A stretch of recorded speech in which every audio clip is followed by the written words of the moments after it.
Hello D learners, my name is Madhu Sharma. Scholars के digital learning channel पे आपका हार्दिक स्वागत है। आज हम डिस्कस करेंगे जो हमारी ऑफलाइन कोचिंग में जो पेपर होता है उसका detail solution. The paper code is 025863। First question based on passage. पहला क्वेश्चन किस पे बेस्ड है? पैसेज पे। अब एक चीज समझना, पैसेज पैसेज दो तरीके हैं पैसेज को पढ़ने के। या तो आप पहले पैसेज पढ़ो फिर उसके बाद क्वेश्चंस पढ़ो, या फिर एक तरीका है कि आप पहले क्वेश्चंस पढ़ो उसके बाद क्या पढ़ो, पैसेज। कायदे से जो फॉलो करना चाहिए वो ये करना चाहिए कि पहले पैसेज पढ़ो उसके बाद क्या पढ़ो, क्वेश्चंस। लेकिन पैसेज से पहले क्वेश्चन क्यों पढ़ते हैं उसका रीजन तो होता है कि ताकि एक तो आप जल्दी क्वेश्चन कर सको, सेकंड चीज।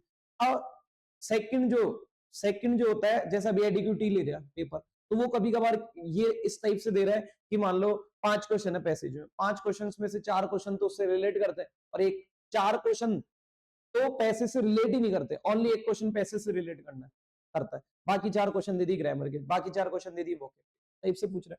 सेकंड, कई बार ऐसे कर रहा है कि 2 क्वेश्चन पूछ रहा है पैसेज से, 3 क्वेश्चन बाहर से पूछ रहा है, इस टाइप से। तो उस केस में भी आप मान लो आप पूरा पैसेज पढ़ो, आपका टाइम वेस्ट करो, इससे बढ़िया कि आप वो 3 क्वेश्चन 4 क्वेश्चन जो बिना पैसेज पे है ही नहीं तो वैसे कर लो, ऐसा समझो, इस टाइप से भी। सेकंड चीज, पहले पढ़ने से एक आपको एक आउटलाइन बन जाती है उस पैसेज की कि उसका टॉपिक क्या है, ऐसा समझो।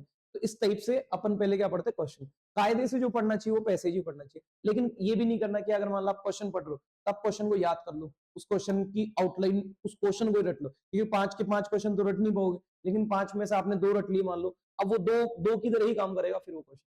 फिर वो जो पैसेज पढ़ोगे ना तो फिर वो 2 क्वेश्चन को ही ढूंढेगा उस पैसेज, बाकियों को नहीं ढूंढेगा। इसलिए ऑक्यूपाई नहीं करना उस माइंड को कि भाई 2 क्वेश्चन पढ़ लिए तो उन 2 क्वेश्चन को याद कर लेकिन 2 क्वेश्चन के आंसर नहीं, सिर्फ आपको एक समरी बनानी है, एक आउटलाइन बनानी है, ये पैसेज इस पे है, क्लियर, इसका टॉपिक ये है। अब अपन क्वेश्चन पढ़ते हैं। It was as if the words were written for her. ये ऐसा था मानो कि जो वर्ड्स थे वो लिखे गए हो किसके लिए, उसके लिए, ये इसका मीनिंग। अब इसमें पूछा गया, ये देखते अपन, इसमें पूछा है what type of close is this, what type of close is this. अब एक चीज बताइए, ये इस पैसेज से रिलेट करता है नहीं, तो ये इस पैसेज से रिलेट ही नहीं करता, ये तो ग्रामर का क्वेश्चन। अब ध्यान दो, ग्रामर का क्वेश्चन है तो अब क्लोज पूछा है, क्लोज होती क्या है, तो सीधी सी बात है, कोई भी मेन वर्ब हो, जितनी मेन वर्ब उतनी क्लोज। कैसे? अब क्या मेन वर्ब से हो जाएगा? जितनी मेन वर्ब है उतनी क्लोज तो होगी, लेकिन वो क्लोज कैसे होगी भाई, क्लोज ही कब बनेगी, जितनी मेन वर्ब होगी अगर उनके उतने ही सब्जेक्ट मिल जाए उन मेन वर्ब को, तो समझ जाना उस केस में क्लोज होगी, क्लियर। अगर मान लो तीन मेन वर्ब दे रखे और 3 ही उनके सब्जेक्ट दे रखे तो क्लोज कितनी होगी, 3, ऐसा समझे। अब जैसे बच्चा दो, जैसे ये वर्ब है, एक वर्ब भी है और एक वर्ब भी है, अब उसको 2 वर्ब दिख गई, बीच में उसको एज इफ कंजक्शन दिख गई, तो वो ये सोचेगा इसमें सेंटेंस ही कितने, 2 सेंटेंस ही कितने सोचेगा, 2, जबकि सेंटेंस कितने, 1। कैसे पहचानोगे सेंटेंस पे? सेंटेंस जितने फुल स्टॉप उतने सेंटेंस, इसमें कितने फुल स्टॉप है, 1, जितने फुल स्टॉप उतने सेंटेंस, और जितनी मेन वर्ब और उन मेन वर्ब के सब्जेक्ट गिवन हो तो उतने ही क्या क्लोज, उतनी ही क्या क्लोज, क्लियर। तो इस टाइप से अपन क्या कर सकते हैं, क्लोज और सेंटेंस पहचान सकते हैं, क्लियर। अब देखते हैं इस क्वेश्चन को, तो यहां से लेके यहां तक एक क्लोज अपने पास, और एक यहां से लेके यहां तक एक क्लोज, तो कितनी क्लोज हो गई अपने पास, 2 क्लोज। कितनी क्लोज हो गई, 2 क्लोज, ठीक है। अब 2 क्लोज को जोड़ने का काम कौन कर रहा है, कंजक्शन। अब अपनों को पूछा है कि भाई कौन सी क्लोज है, क्लियर। तो इस पूरे सेंटेंस में देखा जाए तो रिप्लाई पे डिपेंड करा है, क्लियर, रिप्लाई पे। अब एडजेक्टिवल जो क्लोज होती है, अब एडजेक्टिव का तो काम ही क्या होता है, जो किसी नाउन या प्रोनाउन को क्या करे, ये जो एडजेक्टिवल क्लोज होती है वो किसको क्वालिफाई करती है, किसी नाउन या प्रोनाउन को। और जनरली जो एडजेक्टिवल क्लोज बनाते हैं वो कौन बनाते हैं, रिलेटिव प्रोनाउन। कौन बनाते हैं, रिलेटिव प्रोनाउन। रिलेटिव प्रोनाउन में हु, हुम, व्हिच, दैट, यही बनाता है। व्हाट आता है वो कौन सी क्लोज बनाता है, नाउन क्लोज। अब जो व्हाट, जो नाउन क्लोज बनाता है वो किसका रिप्लाई होता है, व्हाट का। किसका रिप्लाई होता है, व्हाट का। और वो या तो सब ऑब्जेक्टिवल क्लोज बनाएगा, सब्जेक्टिवल, क्योंकि नाउन 2 ही काम करता है, तो सब्जेक्ट या ऑब्जेक्ट, क्लियर। ये नाउन क्लोज। जैसे मैं आपको इनके एग्जांपल भी बोल के बता दूं। अब एडवर्बियल क्लोज है, अब एडवर्ब, जैसे एडवर्ब अलग अलग काम करता है, व्हेन, वेयर, व्हाई, हाउ, इनके रिप्लाई जो होते हैं वही क्या होता है, adverbial clause. When, where, why, how, ये सब चीजें खैर मैंने पढ़ा रखी है, क्लियर, ऑफलाइन में पढ़ा है प्रोनाउन में कि कैसे क्लोज पहचानते हैं। तो इनके रिप्लाई पे डिपेंड है। अगर एक सिंगल वर्ड रिप्लाई में है तो क्या होगा, वो नॉर्मल एडवर्ब या नॉर्मल नाउन या फिर नॉर्मल एडजेक्टिव होगा। लेकिन एक से ज्यादा वर्ड हो और उसमें मेन वर्ब आए, एक से ज्यादा वर्ड हो और उसमें क्या है, मेन वर्ब आए, और पूरा रिप्लाई अगर मान लो ऑब्जेक्ट बन रहा है, पूरा रिप्लाई अगर विच का आ रहा है, पूरा रिप्लाई अगर वेन का रहा है, तो उसके अकॉर्डिंग वो क्या होंगे, क्लोज होगी। जैसे अगर मान लो पूरा एक दे रखा है सब्जेक्ट और सब्जेक्ट के साथ में क्या दे रखी है, वर्ब, और वो पूरा रिप्लाई किसका आ रहा है, वेन का, इसका मतलब वो कौन सी क्लोज है, एडवर्बियल। क्लियर। अगर मान लो पूरा एक सब्जेक्ट और उसके साथ वर्ब दे रखी है और वो वोट का रिप्लाई, तो फिर वो क्या हो जाएगी, ऑब्जेक्टिवल क्लोज। उस टाइप से। अब जैसे मैं एडजेक्टिवल क्लोज का एक एग्जांपल बोल देता हूं आपको, this is Mohan who lives in this building, this is Mohan who lives in this building. अब देखो कौन सा वाला मोहन है, विच मोहन, जो इस बिल्डिंग में रहता है, तो ये क्वालिफाई करा किसको, मोहन को, मतलब कौन सा वाला मोहन, विच का रिप्लाई, विच का रिप्लाई आ रहा है तो मतलब एडजेक्टिवल क्लोज। क्लियर। फिर एक जैसे I know that she is clever, I know that she is clever, I know what, मैं क्या जानता हूं कि वो बहुत तेज है, तो इस टाइप से व्हाट का रिप्लाई है तो नाउन क्लोज हो गई। क्लियर। अब एडवर्बियल ये देखो, जैसे I will come, I will come when she will, I will come when she come, I will come when she comes, ठीक है ना। तो ये क्या होगा, शी कम्स व्हेन, वो कब आएगी, जब मैं आऊंगा, इस टाइप से, ठीक है ना।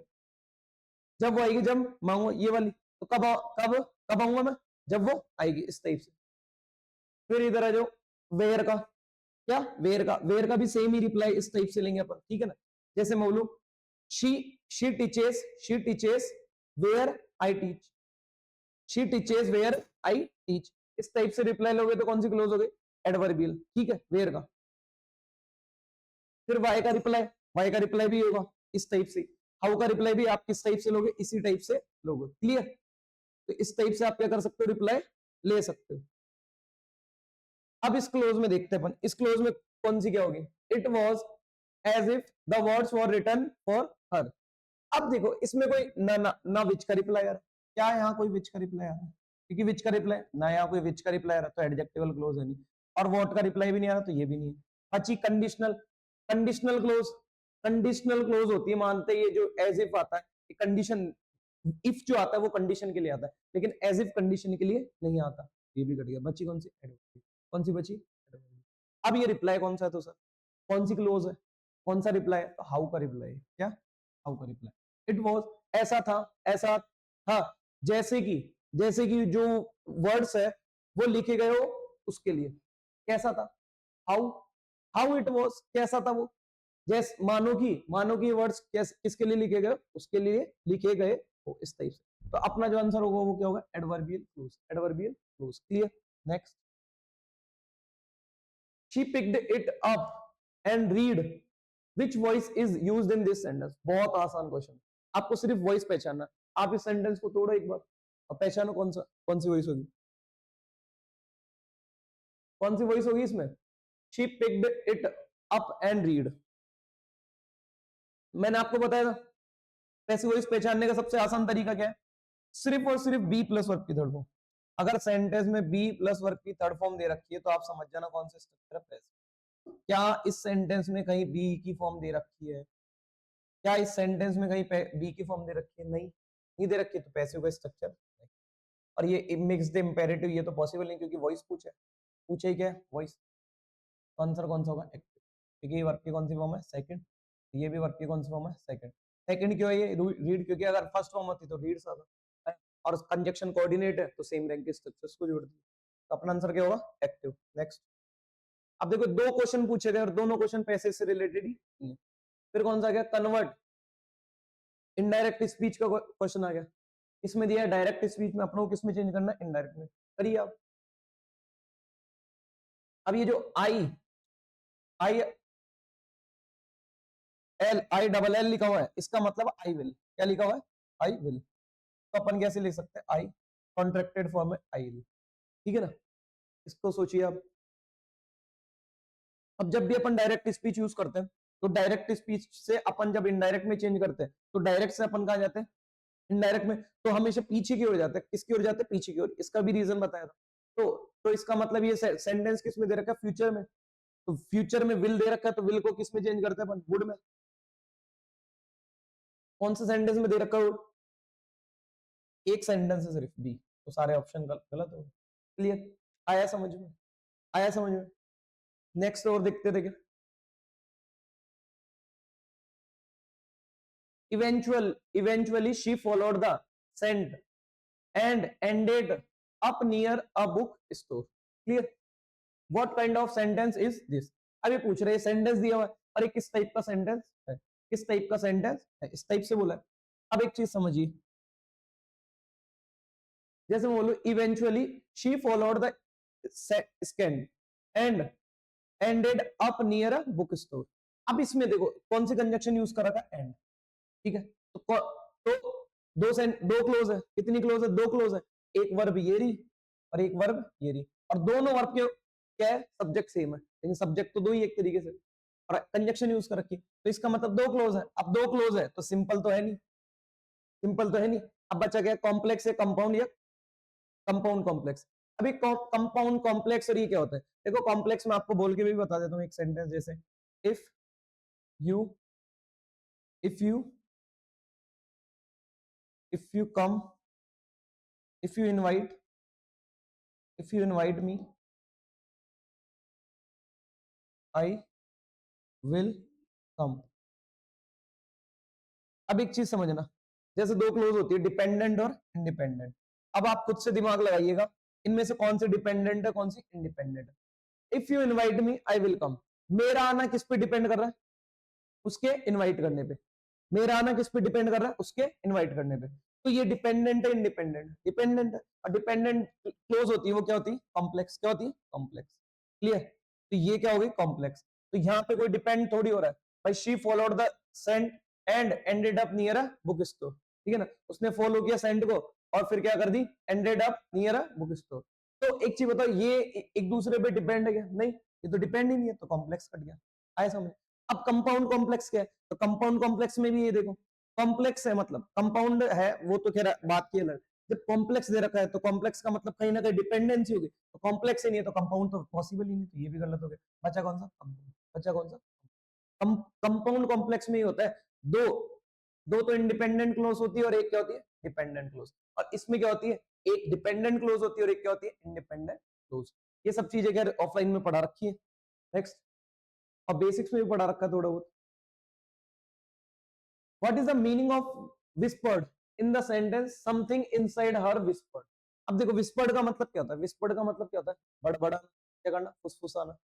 देखते हैं, spoken loudly, spoke loudly speak करना, ये तो होगा नहीं। क्राइड आउट, चिल्लाना, ये भी नहीं होता, इसका मतलब फुसफुसाना होता है। सजेस्ट सॉफ्टली, डिनाइट कंप्लीटली, किसी को मना करना नहीं, फुसफुसाना मतलब धीरे धीरे सजेस्ट करना किसी, तो सजेस्टेड सॉफ्टली। अब एक चीज बताओ, ये क्वेश्चन, ये जो पांचों क्वेश्चन पूछेगा इस पैसेज से रिलेटेड नहीं, तो ये इस टाइप का जो पैसेज दे रहा है ना, एडिक्विटी, तो इस टाइप के पैसेज में वो ये देख रहा है, वो इस क्वेश्चन इन पैसेज में क्या करना चाहता है, टाइम कंज्यूम। वो आपके टाइम को क्या करना चाह रहा है कि भाई आप टाइम कंज्यूम कर दो, ठीक है ना, ताकि आप और चीजें अटेम्प्ट नहीं कर पाओ, या फिर इस पेपर को पूरा अटेम्प्ट नहीं कर पाओ, और आपसे कम अटेम्प्ट हो तो कट ऑफ भी क्या हो, कम हो, इस टाइप से कुछ भी जो भी। तो इस पूरे पैसेज को पढ़ने की जरूरत है नहीं, फिर भी मैं आपको थोड़ा बहुत अगर समरी बता देता हूं। हमारा head never believed in coincidence, हमारा ने कभी भी बिलीव नहीं किया किस पे, कोइंसिडेंस में। शी ऑलवेज थॉट, वो हमेशा सोचती थी कि everything happened for a reason, सब कुछ जो भी होता है उसके पीछे क्या होता है, कोई रीजन होता है। वन रेनी इवनिंग, एक दिन जो रेनी इवनिंग थी, as she was walking back from work, walk करते जा रही थी वर्क से, she found a torn journal page lying on the wet pavement, उसने पाया, क्या पाया, एक फटा हुआ journal page lying on the wet pavement, जो कि एक शिला मतलब पत्थर की शिला मान लो, पेवमेंट मतलब, तो उस पे क्या रखा हुआ था वो, ठीक है ना, गीली जो पत्थर की शिला थी उस पे रखा हुआ था। क्यूरियस, वो क्या थी, क्यूरियस थी, शी पिक्ड इट, उसने उसे पिक कर लिया, एंड रीड, और पढ़ने लगी। फिर क्या पढ़ा उसमें, if you ever feel lost, अगर तुम कभी खुद को खोया हुआ महसूस करो, तो follow the scent of jasmine, आप फॉलो करिए किसको, जैस्मिन के सेंट को। आई विल बी वेटिंग, मैं तुम्हारा वेट कर रहा होऊंगा, इस टाइप से। स्ट्रेंजली, अच्छा, स्ट्रेंजली हमारा felt an odd sense of familiarity, हमारे ने फील किया, कैसा फील किया, an odd sense of familiarity, उसने फेमिलियरिटी जैसा क्या हुआ, महसूस हुआ उसको अचानक ही। इट वॉज एज, ये ऐसा था, एज इफ, देखो वही सेम आ गया, इट वॉज एज इफ, ये ऐसा था मानो the words were written for her, जो वर्ड्स थे वो लिखे गए हो उसके लिए। शी ग्लेंस्ड अराउंड, उसने चारों देखा, बट सो नो वन, लेकिन उसने किसी को भी नहीं पाया। Over the next few days, कुछ दिनों बाद, she kept encountering the scent of jasmine in the most unexpected place. She kept, उसने एक्सपीरियंस किया, क्या एक्सपीरियंस किया, जैस्मिन के सेंट को in the most unexpected place, most unexpected place पे, एट द स्टेशन, स्टेशन पर, इन द एलिवेटर, एलिवेटर पर, even in her office, यहां तक कि उसके ऑफिस में भी। इट पजल्ड हर डीपली, और उसने उसको क्या कर दिया, पजल कर दिया। फिर इवेंचुअली, आखिरकार, शी फॉलोड द सेंट, आखिरकार उसने फॉलो किया किसको, सेंट को, वन इवनिंग, एक evening, and ended up near an old book store, और वो उसको कहां छोड़े, बुक स्टोर पे उसका एंड हो गया।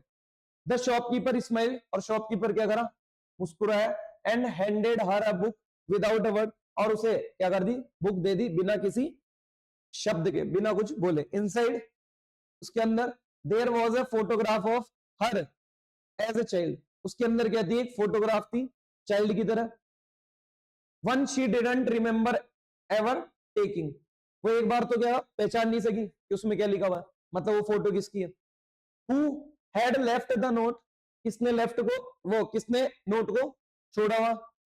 Why was the book there, वहां बुक क्यों थी। शी डिड नॉट नो, वो क्यों, वह नहीं जानती थी।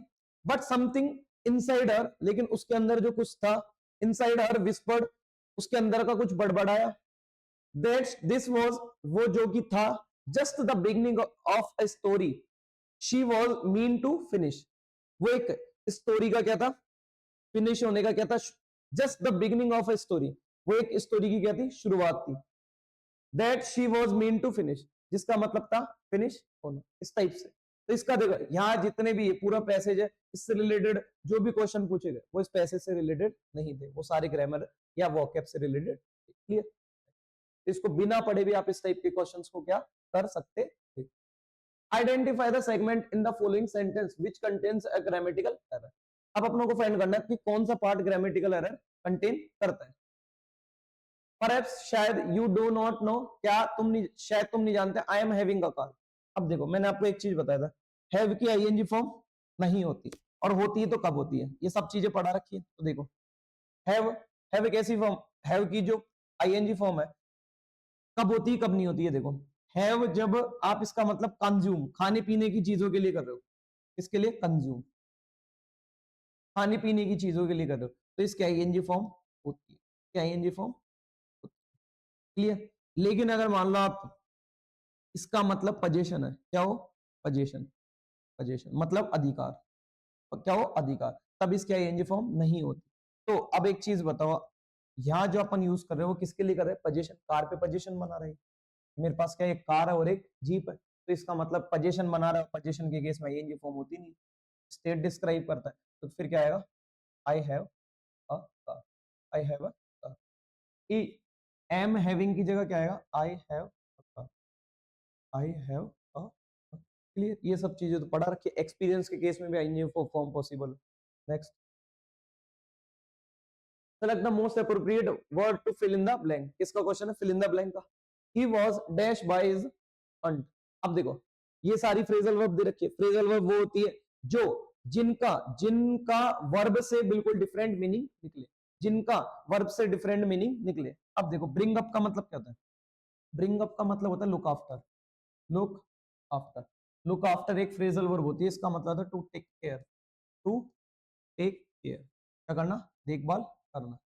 क्लियर, फिर next, brought out, brought out का मतलब क्या होता है, to publish, to publish something new, to publish something new, किसी नई चीज को क्या करना, पब्लिश करना।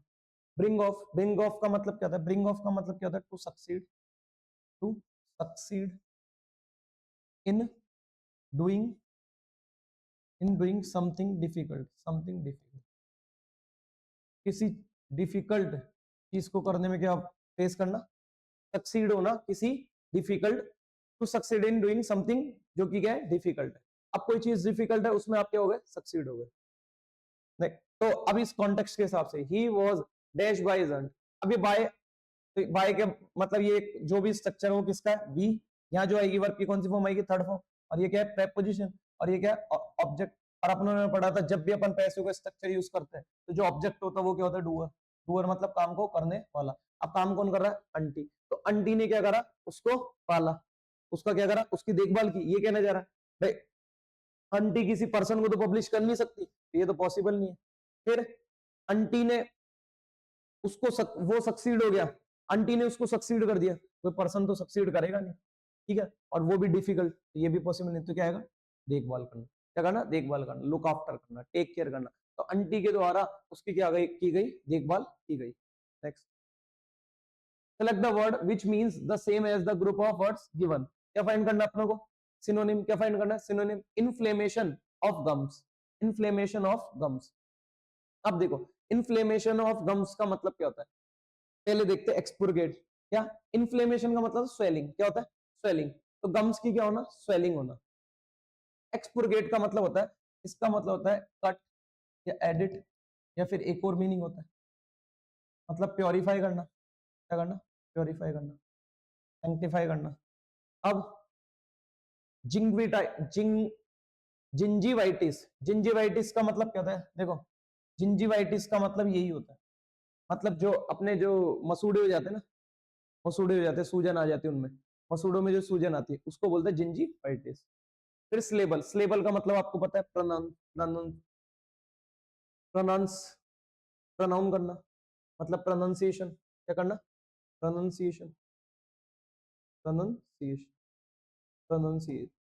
ये वर्ब भी होता है, ठीक है ना, नाउन भी होता है। तो प्रोनाउंसिएट करना, मैंने आपको बताया था ना, जिसके जैसे मान लो कोई एक बार में बोला जा रहा है तो वन सिलेबल, एडजेक्टिव में पढ़ा था। तो दो बार में बोला जा रहा है दो सिलेबल, इस टाइप। ऑर्थोडोंटिस्ट, ऑर्थोडोंटिस्ट का मतलब क्या है, जो डेंटिस्ट, जो क्या करता है, डेंटिस्ट से रिलेटेड जो काम होता है उसको जो करता है वो कौन होता है, ऑर्थोडोंटिस्ट। कौन होता है, ऑर्थोडोंटिस्ट। क्लियर। नेक्स्ट, तो मतलब वो दंत चिकित्सक वगैरह बोल सकता है, हिंदी में बोले तो डेंटिस्ट बोल सकते हो। Find the word best expresses the meaning of the given word. जो गिवन वर्ड है उसका क्या फाइंड करना है, बेस्ट एक्सप्रेस। इसमें अपना आंसर अब बता ही दिया था मैं आपको, जिंजीवाइटिस। इसमें आंसर क्या होगा अपना, जिंजीवाइटिस। क्लियर। नेक्स्ट, और इन्फ्लेमेशन का मतलब बता ही दिया था, सूजन। Find the word best expresses the meaning. फिर से फाइंड क्या करना अपना, वो सिनोनिम। क्या फाइंड करना है, सिनोनिम। एंटीसिपेट, अब एंटीसिपेट का मतलब क्या होता है, एंटीसिपेट का मतलब होता है फोरसी, फोरसी, या फिर आप बोल सकते हो फोरकास्ट, फोरकास्ट। फॉर का मतलब क्या होता है, बिफोर। फॉर का मतलब क्या होता है, बिफोर। तो पहले आपने मतलब किसी चीज को देख लिया, प्रोफेसी, प्रोफेसी, प्रोफेसी,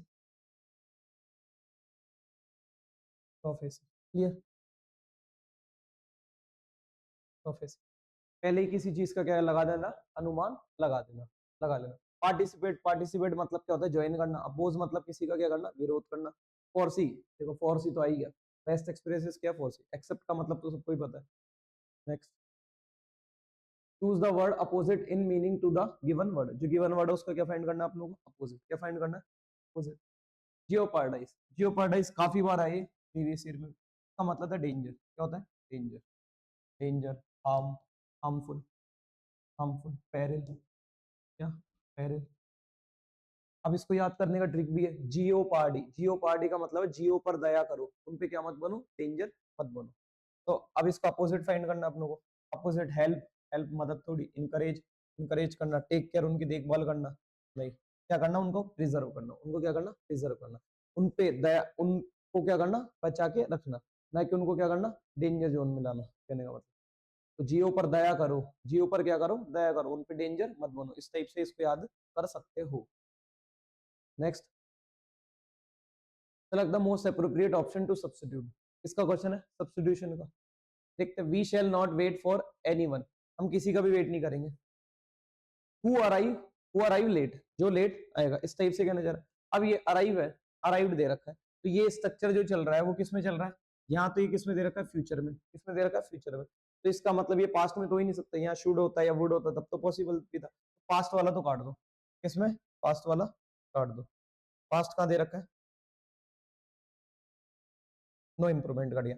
अब दो फ्यूचर, देखो दो फ्यूचर एक साथ आ सकते, दो फ्यूचर एक साथ आ सकते हैं अगर मैं एंड से जोड़ू। जैसे बोलूं she will come, she will come, she will come here and then she will return to Delhi, ठीक है ना, तो फिर सही है बिल्कुल, ठीक है ना, एंड कंजक्शन से दो दो फ्यूचर भी यूज कर दिए। लेकिन वो डिपेंड करता है सिचुएशन पे, ठीक है, कि सिर्फ कौन सी आप कंजक्शन यूज कर रहे हो। लेकिन आप देखो यार, we shall not wait for anyone, हम किसी का भी इंतजार नहीं करेंगे जो लेट आता है।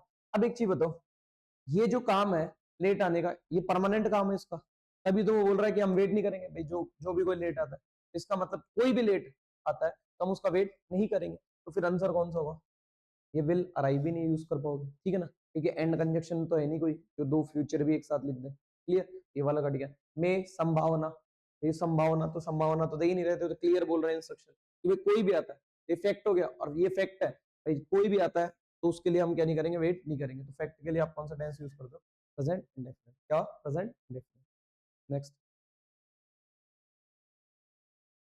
Select the most appropriate option to substitute the underline. फिर से किसका क्वेश्चन है, सेंटेंस इंप्रूवमेंट का। We can't start until everybody are ready, we can not start, हम स्टार्ट नहीं कर सकते जब तक कि सब क्या नहीं हो जाए, रेडी नहीं हो जाए। अब मैंने आपको बताया था everybody, somebody, anybody, everybody, somebody, anybody, any वो, एनीथिंग, समथिंग, नथिंग, नोबडी, ये सारे नोबडी, नथिंग वगैरह ये सब, ये जितने भी थे 12, ये सारे के जैसे मैं आपको समझाऊं, इनको याद करने का तरीका भी बताया था मैंने आपको, सम, एनी, नो, ठीक है, इस टाइप से, और एक एवरी, और एक क्या था, एवरी। ये जब चारों है, इनका वन, बड़ी और थिंग, इनसे पेयर बनता है। तो जब भी इनका इनसे पेयर बनेगा तो ये क्या होंगे, सिंगुलर, क्या होंगे, सिंगुलर सब्जेक्ट, क्या होंगे, सिंगुलर। भाई क्यों होंगे सिंगुलर सब्जेक्ट, जबकि बोलने करने में तो क्या लगता है, प्लूरल, बोलने करने में क्या लगता है, सिंगुलर, हो बोलने करने में क्या लगता है, प्लूरल। तो जबकि होंगे सिंगुलर क्यों, तो एक चीज समझना, ये एवरीबॉडी लिख रहे हो, एवरीबॉडी रेफर तो सबको कर रहा है, एवरीबॉडी रेफर तो क्या कर रहा है, सबको कर रहा है, लेकिन रेफर कैसे कर रहा है, वन बाय वन। ये रेफर तो सबको करते हैं, लेकिन refer all but one by one, refer all but one by one. लेकिन कैसे रेफर करते हैं, एक एक करके। जब ये एक एक करके रेफर करते हैं तो वर्ब कैसे आएगी इनके साथ, सिंगुलर, क्योंकि अपना सब्जेक्ट क्या हो गया, सिंगुलर। जब ये एक एक करके रेफर कर रहे हैं तो इसका मतलब क्या हो गया, सिंगुलर। और जब सिंगुलर हो गया तो सब्जेक्ट, जब सब्जेक्ट सिंगुलर हो गया तो वर्ब भी क्या आएगी, सिंगुलर। जबकि प्लूरल दे रखी है अपनों को, ये तो आर तो आएगा नहीं, ये कट गया। यहाँ भी प्लूरल देखा है ये। अब बच्चा कौन सा, इज या वॉज। अपनों को कैन नॉट दे रखा है, कैन नॉट मतलब प्रेजेंट की एबिलिटी बता रहा है, ठीक है ना, प्रेजेंट की एबिलिटी बता रहा है तो प्रेजेंट का ही आएगा, फिर क्या आएगा, is। तो वी कैन नॉट स्टार्ट, हम स्टार्ट नहीं कर सकते जब तक कि सब रेडी नहीं हो जाते। Clear, next, select the correct active passive form of the given sentence. जो गिवन सेंटेंस है उसको क्या फाइंड करना अपना, correct passive form. The news has been brought to us by him. अब ध्यान दो, the news has been brought to us by him, ये जो सेंटेंस है वो किस में दिया हुआ है, पैसिव में। कैसे पहचाना अपनों ने, ये बी की फॉर्म दे रखा है, वर्ब की थर्ड फॉर्म। इसका मतलब ये सेंटेंस किस में दे रखा है, पैसिव में। अपनों को किस में चेंज करना है, एक्टिव में। स्टार्टिंग में क्या दे रखा है, ही, तो मतलब ये ही को स्टार्टिंग में लेंगे। टेंस कभी भी नहीं बदलते, बताया था मैं, एक्टिव से पैसिव में जाते टाइम ना टेंस बदलता ना मीनिंग बदलता। अब ये किसमें दे रखा है, प्रेजेंट में। तो प्रेजेंट का स्ट्रक्चर ये पास्ट का है, ये कट गया, सबसे पहले गलत ऑप्शन काट दो। ये भी पास्ट का है, ये भी पास्ट का, बच्चा कौन सा है, पूरा पढ़ने की जरूरत ही नहीं है भाई, आपको पूरा पढ़ने की जरूरत ही नहीं थी। ये वर्ब की कौन सी फॉर्म है, सेकंड पास्ट। ये भी वर्ब की कौन सी फॉर्म है, सेकंड पास्ट। ये भी क्या है, वाज पास्ट। तो ये तीनों ही क्या थे, पास्ट के थे। तो बच्चा कौन सा, बी। मैंने तो पूरा सेंटेंस भी नहीं पढ़ा, ऐसा। Next, select the most appropriate direct indirect form of the given sentence. जो गिवन सेंटेंस उसका क्या फाइंड करना अपने को, डायरेक्ट फॉर्म दे रखी है, अपने को किस में चेंज करना, इनडायरेक्ट में। मैंने आपको बताया था, अगर कोई फैक्ट नहीं दिया हो, अगर कोई डायरेक्ट स्पीच में इन्वर्टेड कॉमा में अगर कोई फैक्ट नहीं है ना, या फिर ये जो क्लोज है वो अगर प्रेजेंट में नहीं है, तो फिर अपन टेंस वो क्या करेंगे, चेंज करेंगे और पास्ट की तरफ जाते हैं। तो किसमें दे रखी है, प्रेजेंट, इसमें दे रखी है present perfect continuous. Present perfect continuous से पीछे जाते हैं तो कौन सा टेंस होता है, पास्ट परफेक्ट कॉन्टिन्यूस। तो अपन टेंस किस में चेंज करेंगे, पास्ट परफेक्ट कॉन्टिन्यूस। ये किस में दे रखा, ओनली पास्ट कॉन्टिन्यूस, तो ये कट गया। ये किस में दे रखा है, पास्ट परफेक्ट कंटिन्यूअस में दे रखा है, हाँ ये पॉसिबल है। ये किस में दे रखा है, पास्ट परफेक्ट में दे रखा है, तो ये भी कट गया। ये किस में दे रखा है, ये तो डू दे रखा है, तो प्रेजेंट इंडेफिनिट में दे रखा है। अपना आंसर कौन सा होगा, सी। कौन सा होगा, सी विल बी करेक्ट। तो Rosa asked Jose if he had been studying English very long. सीधा सा आया समझ में। Next, given below are four jumbled sentence. किसका क्वेश्चन है, जंबल्ड का। One single bomb had killed as many wounded as many laden to capacity with bombs striking at a city 10 times as a mass raid of 279 huge aircraft. अरे बहुत आसान है, आया समझ में। अब ध्यान दो, पेयर बनाना है। सबसे पहले मैं आपको क्या बोला था, पैरा, जब भी आप जंबल्ड क्वेश्चन सॉल्व करो तो पेयर बनाने की कोशिश करो। पहली बात, ये वन सिंगल बॉम्ब, ये जो सिंगल बॉम्ब है इसने तबाही मचाई है, तो इसने किल किया है, तो किल किया है तो पी स्टार्टिंग में रखा है, सब में पी दे रखा है, पी से शुरू होगा, ये तो कंफर्म हो गया। अब बच्चा कौन सा, आप देखो ये एक चीज बताओ, ये दे रखा है कि ये रेड का मतलब होता है, मतलब अटैक करना, ठीक है ना, अटैक करने की पावर वगैरह, तो सीक्रेट अटैक वगैरह होता है ना जो, उस टाइप से। तो 279 ह्यूज एयरक्राफ्ट, 279 ह्यूज एयरक्राफ्ट। अब ये एयरक्राफ्ट है, इनकी कैपेसिटी के बारे में बता रहा है कि laden to capacity with bombs, और ये क्या हुए, लदे हुए किससे, बॉम्ब से। किससे लदे हुए, बॉम्ब से। इनमें कैपेसिटी है बॉम्ब से लदे होने की, तो इसका मतलब जो पेयर बन रहा है वो किसका बन रहा है, एस क्यू का। अब एस और क्यू का पेयर देख लो, कहाँ दे रखा है, यहाँ भी दे रखा है एस और क्यू, यहाँ नहीं दे रखा है, ये कट गया, यहाँ दे रखा है, ये भी पॉसिबल, तो ये कट गया। बाकी तो ये ऑप्शंस कौन से बचे अपने पास, दो। कौन सा ऑप्शन बचे, दो। अब इन दो ऑप्शंस में से अपनों को देखना है कौन सा वाला होगा, देखते हैं अब। फिर अब striking at a city 10 times. अब एक चीज बताओ, ये लदे हुए हैं, तभी तो इनके बाद ही तो ये स्ट्राइक करेंगे, ठीक है ना। पहले इनकी क्वालिटी बता रहा है, फिर बोल रहा है कि इन्होंने क्या करा, स्ट्राइक करा, तो इसका मतलब एस के बाद क्या होगा, क्यू, और क्यू के बाद क्या होगा, आर।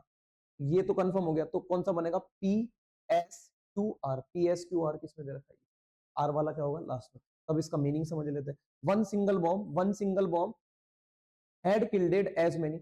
एक सिंगल बॉम्ब ने बहुत से लोगों को क्या कर दिया, मार दिया, और बहुत से लोगों को क्या कर दिया, जो मतलब वुंडेड का मतलब था घायल, क्या कर दिया, घायल कर दिया, बहुत से लोगों को क्या कर दिया, घायल कर दिया। और फिर क्या बोल रहा है, as a mass raid of 279 huge aircraft.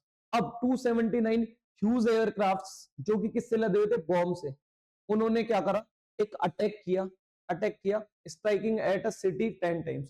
और एक सिटी पे कितनी बार किया, 10 बार अटैक किया। एज पॉपुलस, जो कि किससे भरी हुई थी पूरी, वहां क्या थी, बहुत सारी आबादी थी, क्लियर। वहां क्या किया, अटैक किया। Next, select the most appropriate word to fill in the blank. किसका क्वेश्चन है, फिल इन द ब्लैंक का।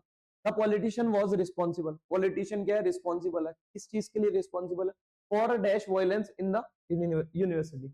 अब फॉर है, फॉर क्या दे रखा अपने को, प्रेपोजिशन, इसके बाद क्या आएगा, ऑब्जेक्ट। अब पहली बात, अगर मान लो वर्ब लिखनी है तो वर्ब की आएगी फर्स्ट फॉर्म प्लस आईएनजी, जो कि क्या काम करेगी, जिरंड। किसका काम करेगी, जिरंड। और जिरंड इंग्लिश में दो काम करता है, सब्जेक्ट या ऑब्जेक्ट। क्या काम करता है, सब्जेक्ट या ऑब्जेक्ट। लेकिन यहाँ पे अपन प्रेपोजिशन के बाद क्या लिखता है, ऑब्जेक्ट। यहाँ पे क्या बन रहा है, ऑब्जेक्ट, क्लियर। ये क्या है, ऑब्जेक्ट, ये क्या है, ऑब्जेक्ट। आया। अब ऑब्जेक्ट तो सारी है क्योंकि आईएनजी फॉर्म सारी है। तो पॉलिटिशियन वाज रिस्पॉन्सिबल, ये मीनिंग से होगा कि जो पॉलिटिशियन है वो रिस्पॉन्सिबल थे इस चीज के लिए, for dash violence in the university. जो वायलेंस हुआ था यूनिवर्सिटी में उसके लिए कौन रिस्पॉन्सिबल है, पॉलिटिशियन। तो फॉर विनिंग, अब एक चीज बताओ, रिस्पॉन्सिबल फॉर विनिंग, वायलेंस को थोड़ी जीतेंगे, वायलेंस को खोना, ये भी नहीं, ठीक है। Preparing, for preparing violence in the university, तो रिस्पॉन्सिबल है उसको प्रिपेयर करने के लिए, तो प्रिपेयर भी नहीं, क्या, इंसाइटिंग का मतलब क्या होता है, इंसाइटिंग का मतलब है प्रोवोक करना, भड़काना। क्या करना, प्रोवोकिंग, क्या करना, प्रोवोकिंग, भड़काना, क्लियर। इंसाइट करना, भड़काना। तो politician was responsible, politician responsible है किस चीज के लिए, भड़काने के लिए। किस चीज को भड़काने के लिए, वायलेंस को भड़काने के लिए, यूनिवर्सिटी में जो वायलेंस हुआ है उसको भड़काने में कौन रिस्पॉन्सिबल है, politician. Next, select the incorrectly spelled word. क्या फाइंड करना अपनों को, इनकरेक्टली स्पेल्ड वर्ड। देखते कैंसिलेशन, कैंसिलेशन में तो कोई दिक्कत है नहीं। इंक्रिमिनेटिंग में भी कोई दिक्कत नहीं। इंक्रिमिनेटिंग का मतलब होता है ब्लेमिंग, क्या, ब्लेमिंग। कैंसिलेशन का मतलब तो सबको पता है, ब्लेमिंग, ठीक है। अनप्रिटेंशियस का मतलब क्या होता है, अनप्रिटेंशियस का मतलब होता है एक सेकंड, अनप्रिटेंशियस का मतलब क्या होता है? अनप्रिटेंशियस का मतलब क्या होता है? जो क्या हो, क्लियर हो, क्या हो, क्लियर, ओपन स्टेट, ओपन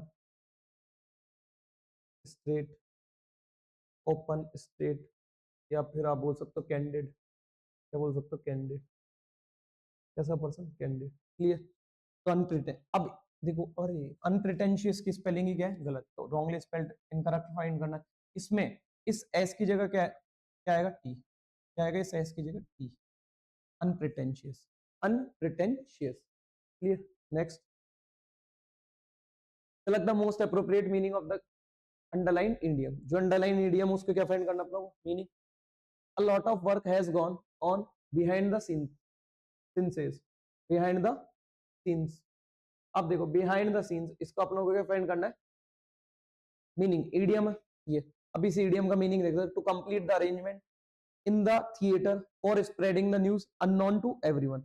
अब देखो इसको मैं आपको समझा देता हूँ, बिहाइंड द सीन्स है तो याद करने का तरीका है ये, वैसे इसका कोई ओरिजिन मेरे को मिला नहीं है, ठीक है। बिहाइंड द सीन्स इसको आप इस टाइप से याद कर सकते हो कि मान लो आप कोई चीज है, आप जल्दीबाजी में कोई काम कर रहे हो और वो सीन आपसे निकल गया, पीछे छूट गया, जल्दीबाजी में आप मान लो कोई बुक पढ़ रहे हो, अब बुक पढ़ते पढ़ते पढ़ते पढ़ते आपने जल्दीबाजी में आप पढ़ रहे हो और आपने किसी चीज को, एक पेज आपसे क्या हो गया, स्किप हो गया। अब वो स्किप हो गया तो वो सीन निकल गया। अब वो सीन निकल गया तो वो आपके लिए नोन है या अननोन है, अननोन है। जब मान लो आपको कोई बोले कि भाई तू वो पढ़ा उस बुक में, तो बोला आप तो नहीं, तो फिर इसका मतलब वो क्या है, behind the scenes, behind the scenes, क्यों, क्योंकि आपसे वो निकल गया और आप उसके लिए क्या हो, अब आप उसके बारे में अवेयर नहीं हो, तो अवेयर नहीं हो तो क्या हो, आप अननोन। इसका मतलब होता है कि कोई चीज क्या होना, सीक्रेटली हो जाना, सीक्रेटली किसी चीज का कुछ काम चल रहा है वो सीक्रेटली हो रहा है, सीक्रेटली किसी काम का होना, उसको बोलते हैं बिहाइंड द सीन से।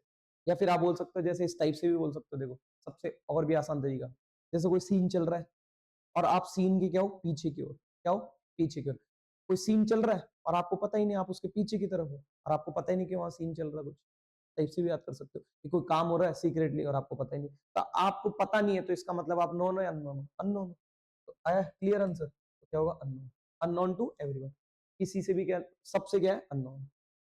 नेक्स्ट, अननोन टू समवन होता है इसका मतलब कोई भी, एवरीवन जो नहीं है सबके लिए हो।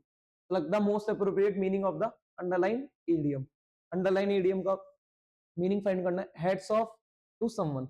अब देखो हेड्स ऑफ का मतलब क्या था, हेड्स ऑफ करते हैं ना ऐसे करके, ठीक है ना, तो इसका मतलब अगले में कुछ ना कुछ अच्छी क्वालिटी, अच्छी क्वालिटी तो मतलब मीनिंग कौन सा होगा, पॉजिटिव। गिव हेड्स टू, ये वाला तो मीनिंग ही नहीं होगा, तो फ्रेज ही हेड्स ऑफ होती है, तो ये तो प्रॉपर मीनिंग तो कभी पॉसिबल नहीं। मेक न्यू हेड्स फॉर, किसी के लिए नई वो बनाना हेड, ये तो पॉसिबल ही नहीं।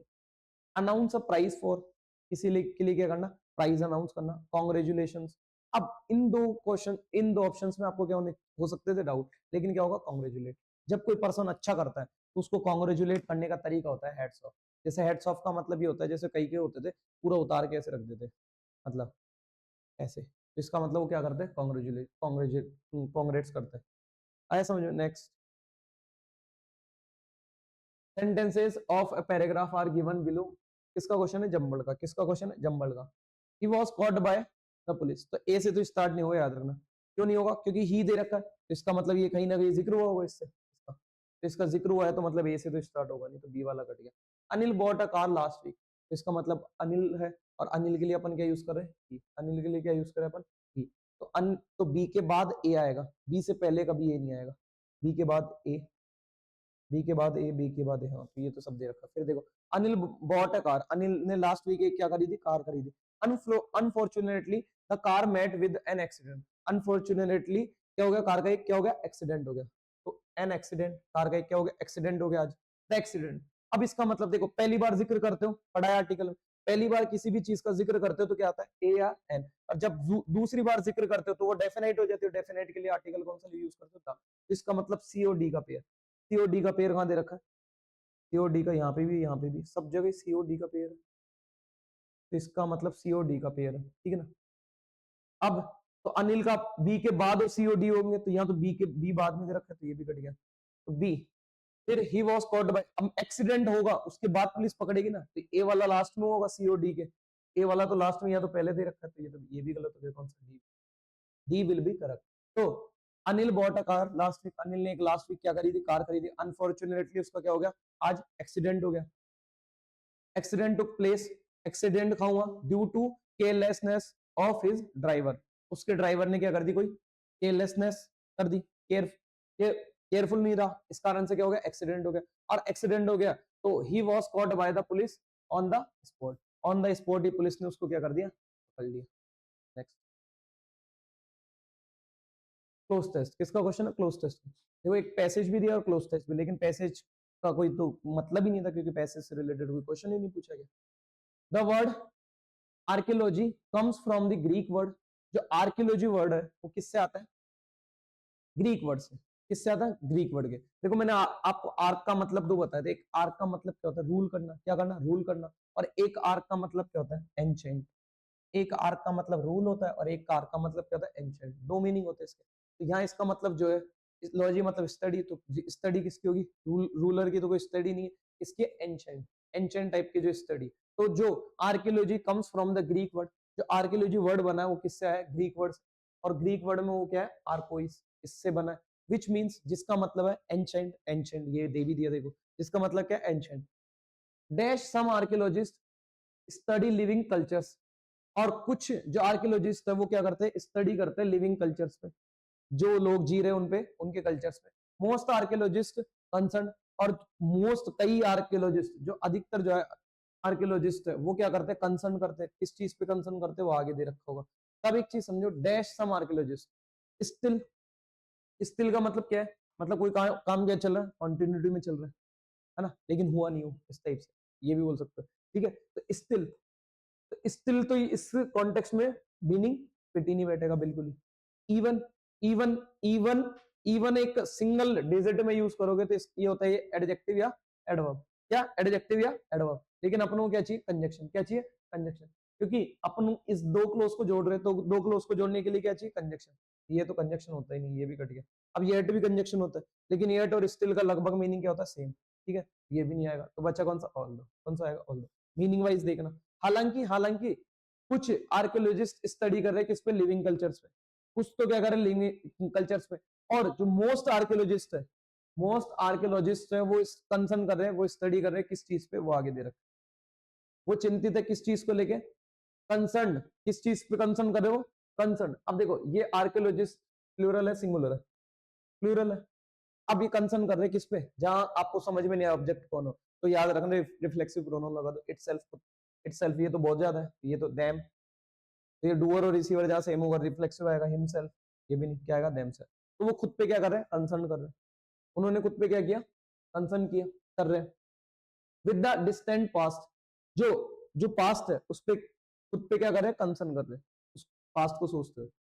फिर people have dug, people have dug dash monuments and collected artifacts, artifacts का मतलब होता है आर्ट से रिलेटेड जो फैक्ट्स, मतलब कलाकृति है वगैरह, फॉर थाउजेंड्स ऑफ ईयर, हजारों साल की जो कला करती है, आकृति है, उनको क्या कर रहे हैं, कलेक्ट कर रहे हैं। People have dug dash monuments, अब जो पीपल है उन्होंने क्या पाया, उन्होंने क्या पाया, मॉन्यूमेंट्स पाया, और उनको क्या किया, और हजारों, और हजारों क्या करी, हजारों साल की, years of thousands for artifacts collect, और हजारों साल की क्या करी उन्होंने, कलाकृतियां इकट्ठी करी। पहले उनको पाया, फिर उसके बाद उनको क्या कर लिया, कलेक्शन कर लिया उनका। तो डग अहेड, अब देखो डिग का मतलब तो क्या होता है, खोदना होता है, सबको पता है। तो डिग अहेड ये तो कोई फ्रेज ही नहीं होती, डिग अहेड। अब डिग इन, डिग इन का मतलब क्या होता है, खोदना। डिग इन का मतलब क्या होता है, डिग इन का मतलब दो मीनिंग होता है डिग इन का। एक इसका मतलब था बरो, क्या बरो, मतलब बिल बनाना, तो मतलब खोदना वगैरह। एक इसका मतलब था परसिस्ट, क्या होना, परसिस्ट, लगे रहना, मतलब किसी चीज। फिर ब्रिंग अप, एक क्या फ्रेज दे रखे, ब्रिंग अप, और एक क्या दे रखे, ब्रिंग ओवर। वो ब्रिंग क्या, sorry, dig up, dig up और डिग ओवर। अब डिग ओवर तो कोई फ्रेज ही नहीं होती, डिग ओवर तो कोई फ्रेज ही नहीं होती, डिग आउट जरूर होती है। तो डिग अप का मतलब क्या था, डिग अप, डिग, एक डिग अप फ्रेज इधर ही लिखवा देता हूँ, डिग अप, डिग अप, ये क्या है, फ्रेजल वर्ब, क्या है, फ्रेजल। इस डिग अप का मतलब होता है टू फाइंड, टू फाइंड। अब एक फ्रेज होती है डिग आउट, क्या होती है, डिग आउट। हो सकता है कभी क्या पता आपको ये भी देखने को मिले, इन दोनों में डिफरेंस बता देता हूँ। डिग आउट, इसका मतलब क्या होता है, टू फाइंड, इस चीज को क्या करना, ढूंढना, किसी चीज का पता लगाना। अब इन दोनों में डिफरेंस क्या होता है? इन दोनों में डिफरेंस होता है जिस चीज के बारे में आप नहीं जानते, ठीक है ना, आपने उसको कभी देखा नहीं, उसका आपने देखा नहीं, और आप फिर उसको आपने उसको पाया, तो फिर आप क्या यूज करोगे? Dig up. लेकिन मान लो कोई चीज है, उसको पहले देखा आपने लेकिन लंबे सालों से नहीं देखा, और आपने उसको फिर से पाया, तो आप क्या यूज करोगे? Dig out. क्या यूज करोगे? Dig out. ये डिफरेंस है। तो इसमें अपनों को डिग आउट तो दे ही नहीं रखा, तो आंसर कौन सा होगा? Dig up. और कायदे से अगर दे भी रखा होता तो भी अपना आंसर क्या होता? Dig up. क्लियर? तो आंसर क्या आएगा? Dig up. तो पीपल ने मोन्यूमेंट्स को पाया और कई हजारों साल की क्या करी? कलाकृतियों को क्या करा? इकट्ठा किया। फिर next, dash these people were not scholars. अब ये जो लोग है वो क्या नहीं है? स्कॉलर्स नहीं है। स्कॉलर्स का मतलब होता है विद्वान। जो ये लोग है वो क्या नहीं है? विद्वान नहीं है। अभी क्या बोल रहा है? ये सेंटेंस में खत्म हो गया था। रेगुलरली, रेगुलरली क्या नहीं है? विद्वान नहीं है। अब रेगुलरली तो बिल्कुल ही लॉजिकल हो गया। कॉमनली, कॉमनली, कॉमनली फिर भी आपको लग सकता है सेल्डम, ना के बराबर, ठीक है ना। अब इस कॉन्टेक्स्ट के हिसाब से अक्सर, अक्सर these people were not scholars but looters. अक्सर जो उनमें लोग है वो क्या है? अक्सर जो लोग है these people were not scholars, उनमें से जो अक्सर लोग है वो क्या नहीं है? स्कॉलर्स नहीं है, मतलब विद्वान नहीं है। तो ये कहना चाह रहा है अक्सर वाला मीनिंग कौन देता है? ऑफन। कौन देता है? ऑफन। क्लियर? बट लूटर्स, लेकिन जो लुटेर है, एंड ग्रेव रोबर्स, ग्रेव का मतलब होता है सीरियस रोबर्स, जो बहुत शातिर टाइप के होते हैं, बहुत तेज होते हैं। तो जो सीरियस होते हैं, जो तेज है, रॉबर्स है, वो लुकिंग टू मेक मनी, वो क्या कर रहे हैं? पैसा बनाने की सोच रहे हैं, पैसा बनाने की, और कोई ना कोई जुगाड़ देख रहे हैं, मतलब, ठीक है ना, उस पर रिसर्च चल रही है। और या तो डैश अप दियर पर्सनल कलेक्शन, या तो वो अपने पर्सनल कलेक्शन बना रहे इस टाइप से। अब ध्यान दो, क्रिएट, क्रिएट करेंगे कोई कलेक्शंस को? नहीं, कलेक्शंस को क्रिएट नहीं, उसके लिए फ्रेज आती बिल्ड। क्या? बिल्ड। तो यहाँ क्या आएगा? बिल्ड। और अप दे रखा है देखो, तो एक फ्रेज होती है बिल्डअप। क्या? बिल्डअप। क्रिएट अप तो नहीं होती, ठीक है ना, तो क्या होगा? बिल्डअप। आंसर क्या होगा? Build up. नेक्स्ट, तो वो अपने पर्सनल कलेक्शंस को क्या कर रहे हैं? बिल्ड कर रहे हैं। इतने ही थे। I hope you have understood what I taught. I hope you have enjoyed the video. अगर सच में वीडियो अच्छी लगी तो इस वीडियो को लाइक शेयर सब्सक्राइब करें। Thank you so much for watching this video.